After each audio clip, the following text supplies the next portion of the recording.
"Wonder not," he said to those who were surprised, "for ere long the secret of my words will be made manifest to you. Among you there shall be a number who will live to behold the glory of a day which the prophets of old have yearned to witness."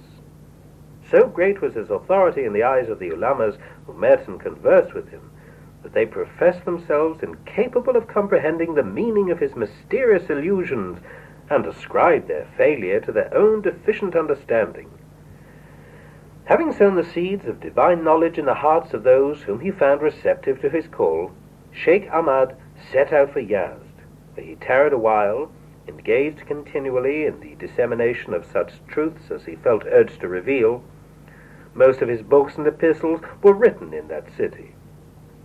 Such was the fame he acquired, that the ruler of Persia, Fath Ali Shah, was moved to address to him from Tehran a written message calling upon him to explain certain specific questions related to the abstruse teachings of the Muslim faith, the meaning of which the leading ulamas of his realm had been unable to unfold.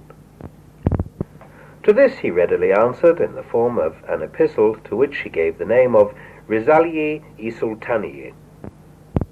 The Shah was so pleased with the tone and subject matter of that epistle that he forthwith sent him a second message, this time extending to him an invitation to visit his court. Replying to this second imperial message, he wrote the following: "As I had intended ever since my departure from Najaf and Karbila to visit and pay my homage to the shrine of the Imam Riza in Mashhad, I venture to hope that your Imperial Majesty will graciously allow me to fulfill the vow which I have made. Later on, God willing, it is my hope and purpose to avail myself of the honor which your Imperial Majesty has deigned to confer upon me." Among those who, in the city of Yazd, were awakened by the message of that bearer of the light of God was Haji Abdul Wahab, a man of great piety, upright and God-fearing. He visited Sheikh Ahmad each day in the company of a certain Mullah Abdul Khalik-i Yazdi, who was noted for his authority and learning. On certain occasions, however, in order to talk confidentially with Abdul Wahab, Sheikh Ahmad, to the great surprise of the learned Abdul Khalik, would ask him to retire from his presence and leave him alone with his chosen and favorite disciple. This marked preference shown to so modest and illiterate a man as Abdul Wahab was a cause of great surprise to his companion, who was only too conscious of his own superiority and attainments. Later, however, when Sheikh Ahmad had departed from Yazd, Abdul Wahab retired from the society of men and came to be regarded as a Sufi. By the orthodox leaders of that country, however, such as the Nimatullahi and Jahabi, he was denounced as an intruder and was suspected of a desire to rob them of their leadership. Abdul Wahab, for whom the Sufi doctrine had no special attraction, scorned their false imputations and shunned their society. He associated with none except Haji Hassani Nayini, whom he had chosen as his intimate friend and to whom he confided the secret with which he had been entrusted by his master. When Abdul Wahab died, this friend, following his example, continued to pursue the path which he had directed him to tread, and announced to every receptive soul the tidings of God's fast approaching revelation. Mirza Mahmud-i Khamsari, whom I met in Kashan, and who at that time was an old man over 90 years of age, and was greatly beloved and revered by all those who knew him, related to me the following story. I recall when in my youth, at the time when I was living in Kashan, I heard of a certain man in Nayin who had arisen to announce the tidings of a new revelation, and under whose spell fell all who heard him, whether scholars, officials of the government, or the uneducated among the people. His influence was such that those who came in contact with him renounced the world and despised its riches. Curious to ascertain the truth, I proceeded, unsuspected by my friends, to Nayin, where I was able to verify the statements that were current about him. His radiant countenance bespoke the light that had been kindled in his soul. I heard him one day, after he had offered his morning prayer, speak words such as these: "Ere long will the earth be turned into a paradise. Ere long will Persia be made the shrine round which will circle the peoples of the earth." One morning, At the hour of dawn, I found him fallen upon his face, repeating in rapt devotion the words, Allahu Akbar, which is God the Most Glorious. To my great surprise, he turned to me and said, "That which I have been announcing to you is now revealed. At this very hour, the light of the Promised One has broken and is shedding illumination upon the world. O Mahmud, verily I say, you shall live to behold that day of days." The words which that holy man addressed to me kept ringing in my ears until the day when, in the year 60, I was privileged to hear the call that arose from Shiraz. I was, alas, unable, because of my infirmities, to hasten to that city. Later, when the Bab, the herald of the new revelation, arrived in Kashan, and for 3 nights lived as a guest in the house of Haji Mirza Jani, I was unaware of his visit, and so missed the honor of attaining his presence. Some time afterwards, whilst conversing with the followers of the faith, I was informed that the birthday of the Bab fell on the first day of the month of Muharram of the year AH 1235, the 20th of October, AD 1819. I realized that the day to which Haji Hassan-i Nayini had referred did not correspond with this date, that there was actually a difference of 2 years between them. This thought sorely perplexed me. Long after, however, I met a certain Haji Mirza Kamaluddin Inaraki, who announced to me the revelation of Baha'u'llah in Baghdad, and who shared with me a number of verses from the Qasadi-i-Vakai'i, as well as certain passages of the Persian and Arabic hidden words. I was moved to the depths of my soul as I heard him recite those sacred words. The following I still vividly remember. O Son of Being, thy heart is my home, sanctified for my descent. Thy spirit is my place of revelation, cleanse it for my manifestation. O Son of Earth, wouldst thou have me seek none other than me, and wouldst thou gaze upon my beauty, close thine eyes to the world and all that is therein, for my will and the will of another than I, even as fire and water, cannot dwell together in one heart. I asked him the date of the birth of Baha'u'llah. The dawn of the 2nd day of Muharram, he replied, of the year AH 1233, the 12th of November, AD 1817. I immediately remembered the words of Haji Hassan, and recalled the day on which they were spoken. Instinctively I fell prostrate on the ground and exclaimed, "Glorified art thou, O my God, for having enabled me to attain unto this promised day. If now I be called to thee, I die content and assured." That very year, the year AH 1274, AD 1857 to 1858, that venerable and radiant soul yielded his spirit to God. This account, which I heard from the lips of Mirza Mahmud-i Kamsari himself, and which is still current amongst the people, is assuredly a compelling evidence of the perspicacity of the late Sheikh Ahmad-i Asai, and bears eloquent testimony to the influence he exercised upon his immediate disciples. The promise he gave them was eventually fulfilled, and the mystery with which he fired their souls was unfolded in all its glory.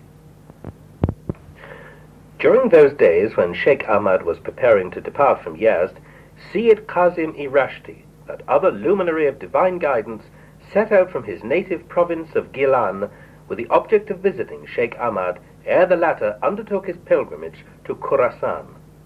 In the course of his first interview with him, Sheikh Ahmad spoke these words: "I welcome you, O my friend. How long and how eagerly have I waited for you to come and deliver me from the arrogance of this perverse people.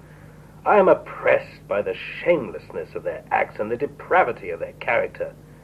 Verily we propose to the heavens and to the earth and to the mountains to receive the trust of God, but they refused the burden, and they feared to receive it.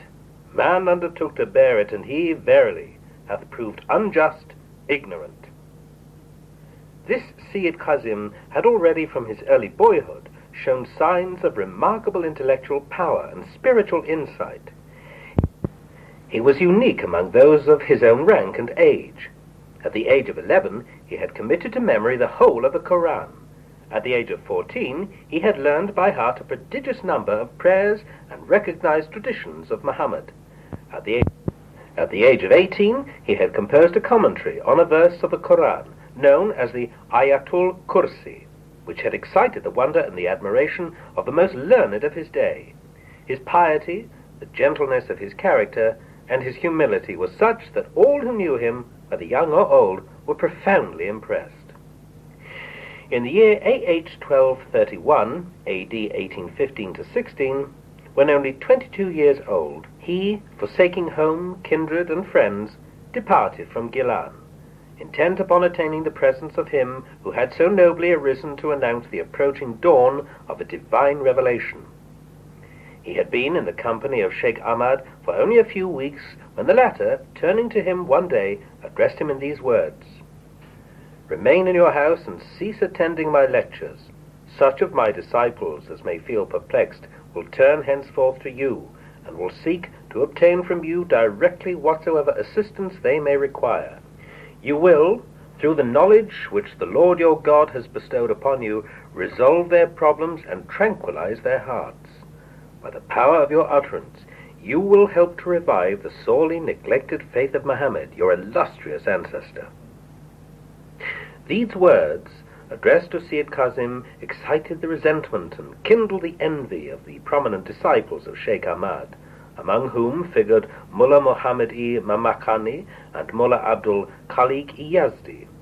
So compelling was the dignity of Sayyid Kazim, however, and so remarkable were the evidences of his knowledge and wisdom, that these disciples were awed and felt compelled to submit.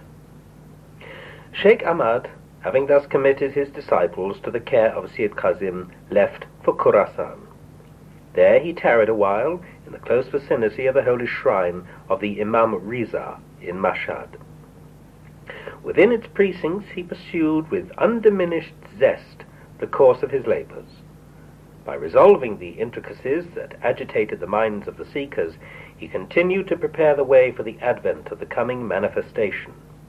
In that city he became increasingly conscious that the day which was to witness the birth of the promised one could not be far distant. That promised hour, he felt, was fast approaching. From the direction of Nur, in the province of Mazindaran, he was able to perceive the first glimmerings that heralded the dawn of the promised dispensation. To him, the revelation foreshadowed in these following traditional utterances was at hand. "Ere long shall ye behold the countenance of your Lord, resplendent as the moon in its full glory, and yet ye shall fail to unite in acknowledging his truth and embracing his faith. And one of the most mighty signs that shall signalize the advent of the promised hour is this: a woman shall give birth to one who shall be her Lord." Sheikh Ahmad therefore set his face towards Nur, and accompanied by Sayyid Kazim and a number of his distinguished disciples, proceeded to Tehran. The Shah of Persia, being informed of the approach of Sheikh Ahmad to his capital, commanded the dignitaries and officials of Tehran to go out to meet him. He directed them to extend a cordial expression of welcome on his behalf. The distinguished visitor and his companions were royally entertained by the Shah, who visited him in person and declared him to be the glory of his nation and an ornament to his people. In those days there was born a child in an ancient and noble family of Nur, whose father was Mirza Abbas, better known as Mirza Buzurg, a favored minister of the crown. There is a footnote. Mirza Abul Fazl asserts in his writings that the genealogy of Baha'u'llah can be traced back to the ancient prophets of Persia as well as to its kings who ruled over the land prior to the Arab invasion. That child was Baha'u'llah. His name was Mirza Hussein Ali. At the hour of dawn, on the second day of Muharram, in the year AH 1233, the 12th of November, AD 1817, the world, unaware of its significance, witnessed the birth of him who was destined to confer upon it such incalculable blessings. Sheikh Ahmad, who recognized in its full measure the meaning of this auspicious event, yearned to spend the remaining days of his life within the precincts of the court of this divine, this new-born king. But this was not to be. His thirst unallayed, and his yearning unsatisfied, he felt compelled to submit to God's irrevocable decree, and, turning his face away from the city of his beloved, proceeded to Kermanshah. The governor of Kermanshah, Prince Muhammad Ali Mirza, the Shah's eldest son, and the ablest member of his house, had already begged permission of His Imperial Majesty to enable him to entertain and serve in person Sheikh Ahmad. So favored was the prince in the eyes of the Shah that his request was immediately granted. Wholly resigned to his destiny, Sheikh Ahmad bade farewell to Tehran. Ere his departure from that city, he breathed a prayer that this hidden treasure of God, now born amongst his countrymen, might be preserved and cherished by them, that they might recognize the full measure of his blessedness and glory, and might be enabled to proclaim his excellence to all nations and peoples. Upon his arrival in Kermanshah, Sheikh Ahmad decided to select a number of the most receptive from among his Shia disciples, and by devoting his special attention to their enlightenment, to enable them to become the active supporters of the cause of the promised revelation. In the series of books and epistles which he undertook to write, among which figures his well-known work Sharh Ziyari, he extolled in clear and vivid language the virtues of the Imams of the faith, and laid special stress upon the allusions which they had made to the coming of the Promised One. By his repeated references to Hussein, he meant, however, none other than the Hussein who was yet to be revealed, and by his allusions to the ever-recurrent name Ali, he intended not the Ali who had been slain, but the Ali recently born. To those who questioned him regarding the signs that must needs herald the advent of the Qaim, he emphatically asserted the inevitableness of the promised dispensation. In the very year the Bab was born, Sheikh Ahmad suffered the loss of his son, whose name was Sheikh Ali. To his disciples who mourned his loss, he spoke these words of comfort: "Grieve not, O my friends, for I have offered up my son, my own Ali, as a sacrifice for the Ali whose advent we all await. To this end have I reared and prepared him." The Bab, who was born Ali Muhammad, was born in Shiraz on the 1st of Muharram in the year AH 1235, the 20th of October, AD 1819. He was the descendant of a house renowned for its nobility, which traced its origin to Muhammad himself. His father, Syed Muhammad Riza, as well as his mother, were descendants of the Prophet, and belonged to families of recognized standing. The date of his birth confirmed the truth of the saying attributed to the Imam Ali, the commander of the faithful, "I am 2 years younger than my Lord." The mystery of this utterance, however, remained unrevealed except to those who sought and recognized the truth of the new revelation. It was he, the Bab, who, in his first, his most weighty and most exalted book, revealed this passage concerning Baha'u'llah: "O thou remnant of God, I have sacrificed myself wholly for thee. I have consented to be cursed for thy sake, and have yearned for naught but martyrdom in the path of thy love. Sufficient witness unto me is God, the exalted, the protector, the ancient of days." While Sheikh Ahmad was sojourning in Kermanshah, he received so many evidences of ardent devotion from Prince Muhammad Ali Mirza that on one occasion he was moved to refer to the prince in such terms: "Muhammad Ali I regard as my own son, though he be ascendant of Fath Ali." A considerable number of seekers and disciples thronged to his house and eagerly attended his lectures. To none, however, did he feel inclined to show the consideration and affectionate regard which characterized his attitude towards Syed Kazim.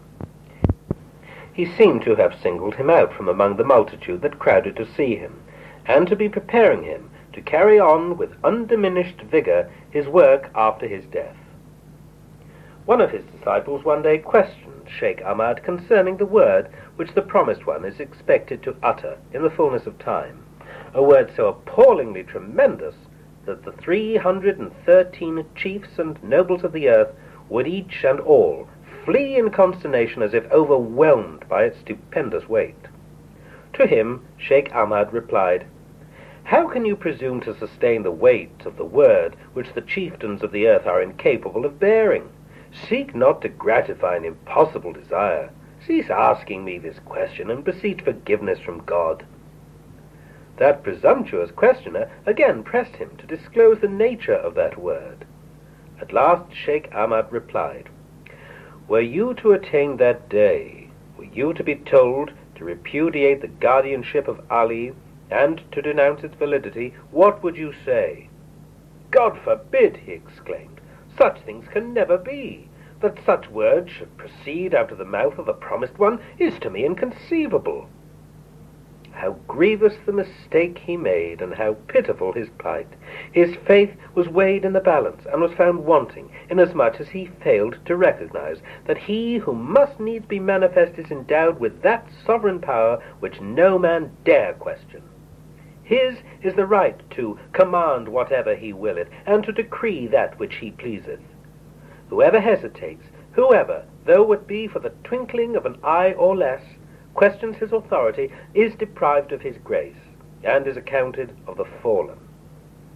And yet few, if any, among those who listened to Sheikh Ahmad in that city, and heard him unfold the mysteries of the allusions in the sacred scriptures, were able to appreciate the significance of his utterances, or to apprehend their purpose.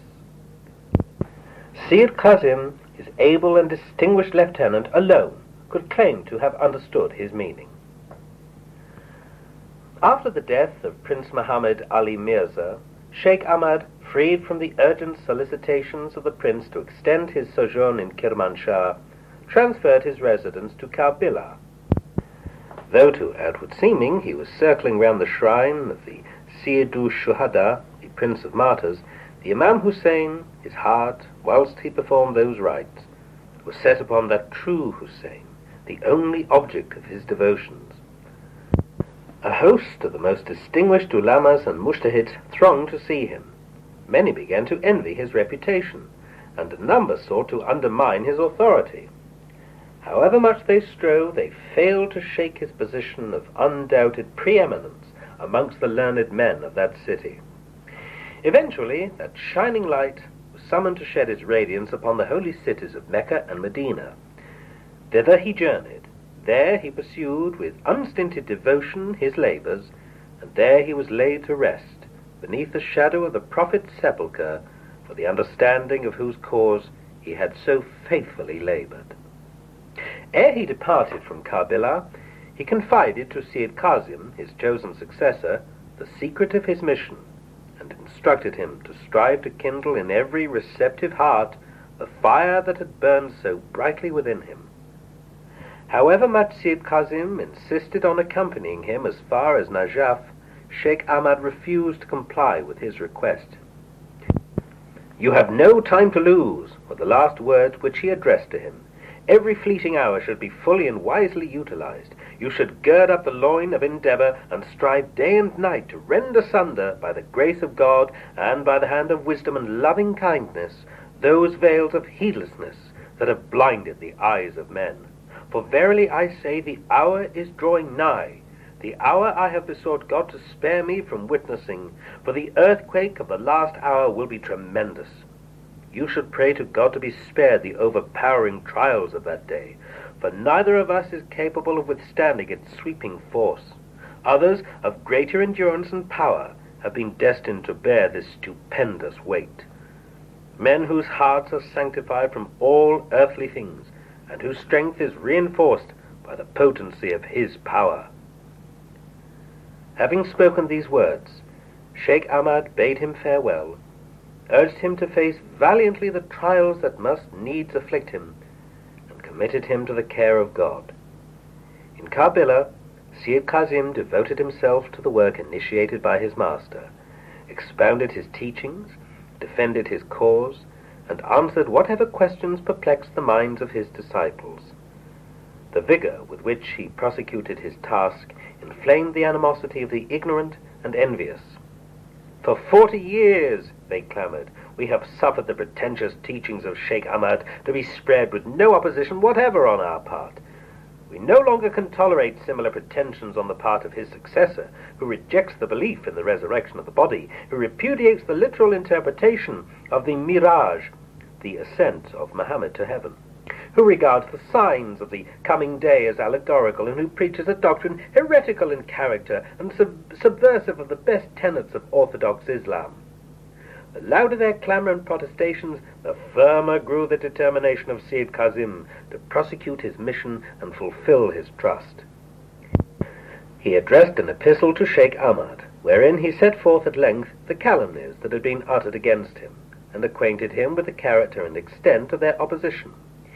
In it he ventured to inquire as to how long he was destined to submit to the unrelenting fanaticism of a stubborn and ignorant people, and prayed to be enlightened regarding the time when the promised one was to be made manifest. To this Sheikh Ahmad replied, "Be assured of the grace of your God. Be not grieved at their doings. The mystery of this cause must needs be made manifest, and the secret of this message must needs be divulged. I can say no more. I can appoint no time. His cause will be made known after Hin. Ask me not of the things which, if revealed unto you, might only pain you." There is a footnote. According to the Abjad notation, the numerical value of the word Hin is 68. It was in the year AH 1268, that is AD 1851 to 1852, that Baha'u'llah, while confined in the Sia Shal of Tehran, received the first intimations of his divine mission. Of this he hinted in the odes which he revealed in that year. How great, how very great is his cause, that even to so exalted a personage as Sayyid Kazim words such as these should have been addressed. This answer of Sheikh Ahmad imparted solace and strength to the heart of Sayyid Kazim, who, with redoubled determination, continued to withstand the onslaught of an envious and insidious enemy. Sheikh Ahmad died soon after, in the year AH 1242, in Hadi, in the neighborhood of Medina, at the age of 81, and was laid to rest in the cemetery of Bahá'í, in the close vicinity of the resting place of Muhammad in the holy city of Medina. Chapter 2. The Mission of Sayyid Kazim-i Rashdi. The news of the passing of his beloved master brought unspeakable sorrow to the heart of Sayyid Kazim. Inspired by the verse of the Koran, "Fain would they put out God's light with their mouths, but God only desireth to perfect his light, albeit the infidels abhor it," he arose with unswerving purpose to consummate the task with which Sheikh Ahmad had entrusted him. He found himself, after the removal of so distinguished a protector, a victim of the slanderous tongue and unrelating enmity of the people around him. They attacked his person, scorned his teachings, and reviled his name. At the instigation of a powerful and notorious Shia leader, Sayyid Ibrahim-i Qazvini, the enemies of Sayyid Kazim leagued together and determined to destroy him. Thereupon, Sayyid Kazim conceived the plan of securing the support and goodwill of one of the most formidable and outstanding ecclesiastical dignitaries of Persia, the renowned Haji Sayyid Muhammad Baqir-i Rashdi, who lived in Isfahan, and whose authority extended far beyond the confines of that city. This friendship and sympathy, Sayyid Kazim thought, would enable him to pursue untrammeled the course of his activities, and would considerably enhance the influence which he exercised over his disciples. "Would that one amongst you," he was often heard to say to his followers, "could arise and with complete detachment journey to Isfahan and deliver this message from me to that learned Sayyid.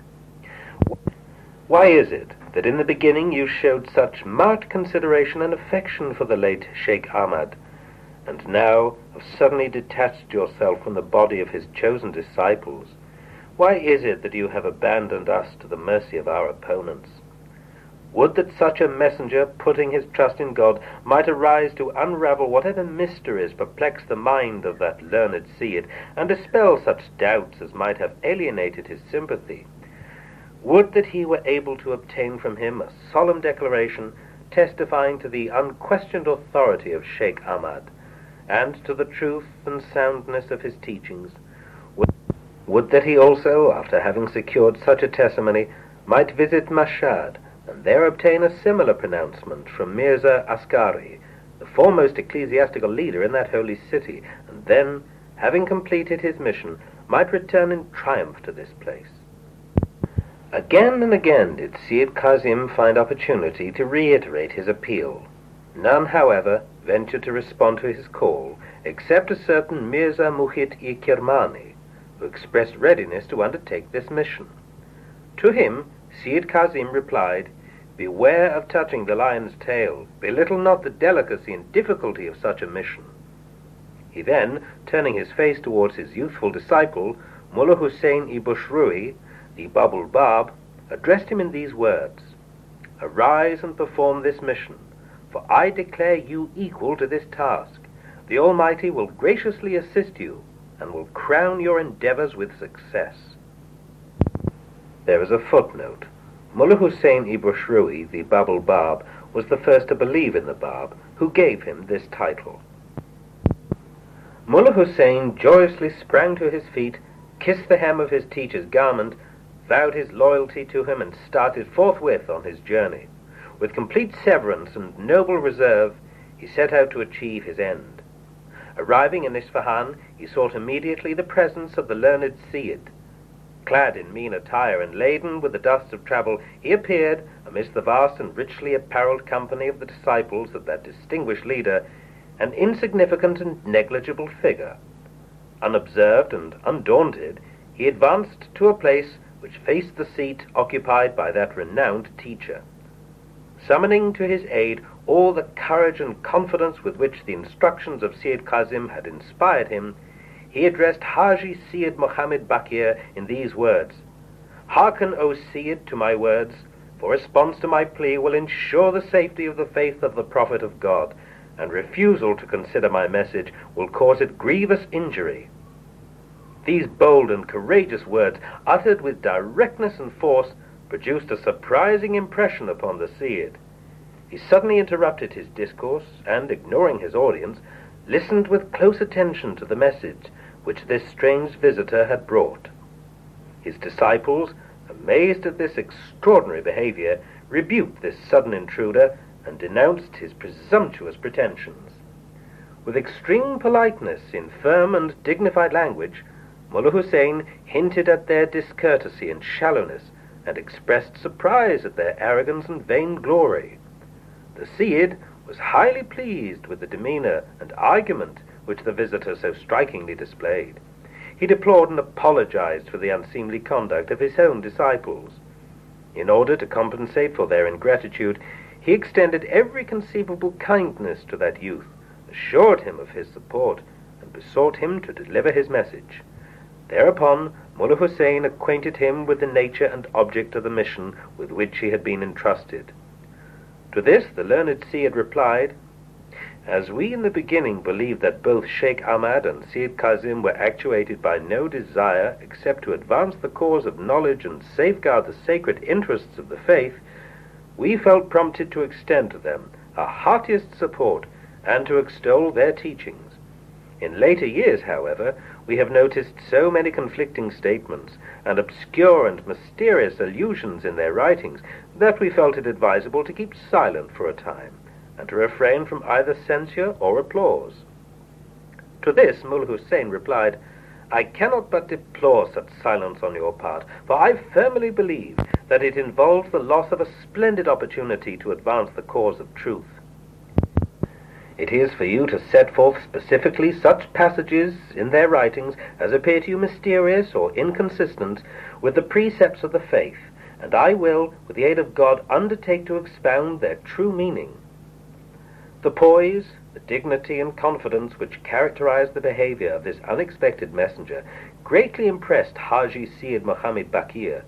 He begged him not to press the matter at this moment, but to wait until a later day, when in private converse he might acquaint him with his own doubts and misgivings.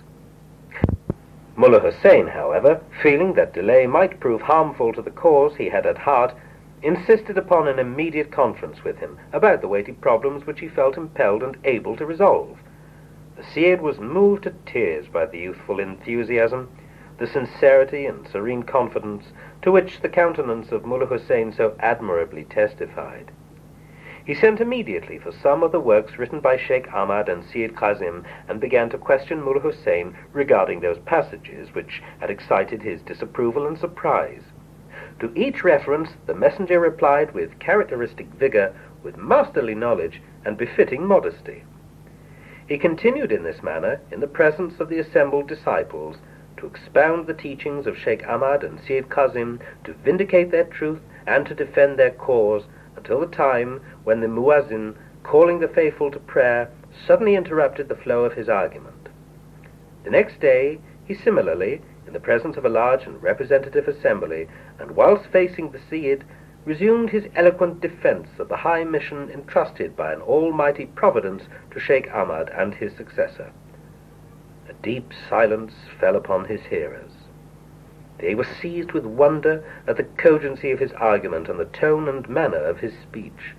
The Cid publicly promised that on the following day he would himself issue a written declaration wherein he would testify to the eminence of the position held by both Sheikh Ahmad and Sayyid Kazim, and would pronounce whosoever deviated from their path as one who had turned aside from the faith of the Prophet himself.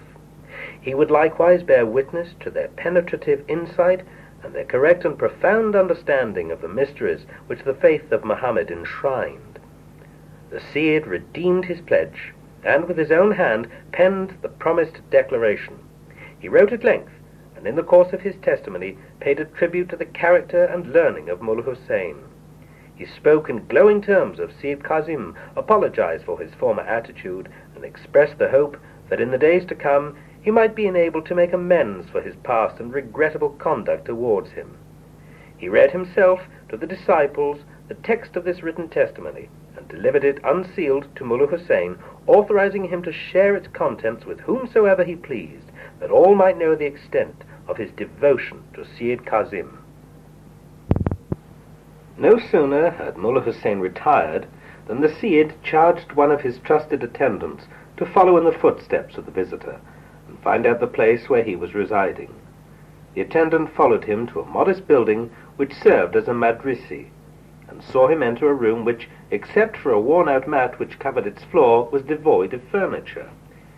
He watched him arrive, offer his prayer and thanksgiving to God, and lie down upon that mat with nothing to cover him except his abba.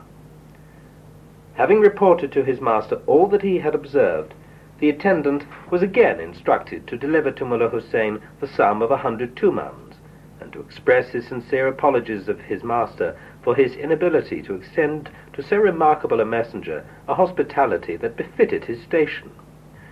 To this offer Mullah Hussein sent the following reply: "Tell your master that his real gift to me is the spirit of fairness with which he received me, and the open-mindedness which prompted him, despite his exalted rank, to respond to the message which I, a lowly stranger, brought him. Return this money to your master, for I, as a messenger, ask for neither recompense nor reward. We nourish your souls for the sake of God. We seek from you neither recompense nor thanks." The Quran 76:9. My prayer for your master is that earthly leadership may never hinder him from acknowledging and testifying to the truth. There is a footnote here.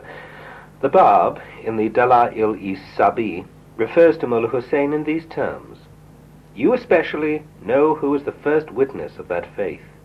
You know that the majority of the doctors of the Shaykhi and the Sayyidiyya and other sects admired his science and his talent. When he came to Isfahan, the urchins of the town cried out as he passed, 'Ah, a ragged student has just arrived!' But behold, this man by his proofs and arguments convinced a Cid, one known for his proven scientific knowledge, Muhammad Bakir. Truly, that is one of the proofs of this manifestation, for after the death of the Cid, this personage went out to see most of the doctors of Islam, and found truth only with the master of truth. It was then that he attained the destiny which had been determined for him. In truth, the people of the beginning and of the end of this manifestation envy him, and will envy him until the day of judgment. And who then can accuse this mastermind of mental weakness and infidelity? From the Book of Seven Proofs, translated by A.L.M. Nichols, page 54. Haji Syed Muhammad Baqir died before the year A.H. 1260, A.D. 1844, the year that witnessed the birth of the faith proclaimed by the Bab. He remained to his last moment a staunch supporter and fervent admirer of Syed Kazim. Having fulfilled the first part of his mission, Mullah Hussain dispatched this written testimony of Haji Syed Muhammad Baqir to his master in Karbala, and directed his steps towards Mashhad, determined to deliver to the best of his ability the message which he was charged to give to Mirza Askari. Immediately the letter, enclosing the Syed's written declaration, was delivered to Syed Kazim, the latter was so rejoiced that he forthwith sent to Mullah Hussain his reply, expressing his grateful appreciation of the exemplary manner in which he had discharged his trust. He was so delighted with the answer he received that, interrupting the course of his lecture, he read out to his disciples both the letter of Mullah Hussain and the written testimony enclosed in the letter. He afterwards shared with them the epistle which he himself had written to Mullah Hussain in recognition of the remarkable service he had rendered him. In it Syed Kazim paid such a glowing tribute to his high attainments, to his ability and character, that a few among those who heard it suspected that Mullah Hussain was that promised one to whom their master unceasingly referred, the one whom he so often declared to be living in their very midst, and yet to have remained unrecognized by them all. That communication enjoined upon Mullah Hussain the fear of God, urged him to regard it as the most potent instrument with which to withstand the onslaught of the enemy, and the distinguishing feature of every true follower of the faith. It was couched in such terms of tender affection that no one who read it could doubt that the writer was bidding farewell to his beloved disciple, and that he entertained no hope of ever meeting him again in this world. In those days, Syed Kazim became increasingly aware of the approach of the hour at which the promised one was to be revealed. He realized how dense were those veils that hindered the seekers from apprehending the glory of the concealed manifestation. He accordingly exerted his utmost endeavor to remove, gradually, with caution and wisdom, whatever barriers might stand in the way of the full recognition of that hidden treasure of God. He repeatedly urged his disciples to bear in mind the fact that he whose advent they were expecting would appear neither from Jabulka nor from Jabulsa. A footnote says, mysterious cities, from one of which Imam Mihdi will appear. He even hinted at his presence in their very midst. You behold him with your own eyes, he often observed, and yet recognize him not. To his disciples who questioned him regarding the signs of the manifestation, he would say, he is of noble lineage. He is a descendant of the prophet of God, of the family of Hashim. He is young in age, and is possessed of innate knowledge. His learning is derived not from the teachings of Sheikh Ahmad, but from God. My knowledge is but a drop compared with the immensity of his knowledge. My attainments a speck of dust in the face of the wonders of his grace and power. Nay, immeasurable is the difference. He is of medium height, abstains from smoking, and is of extreme devoutness and piety.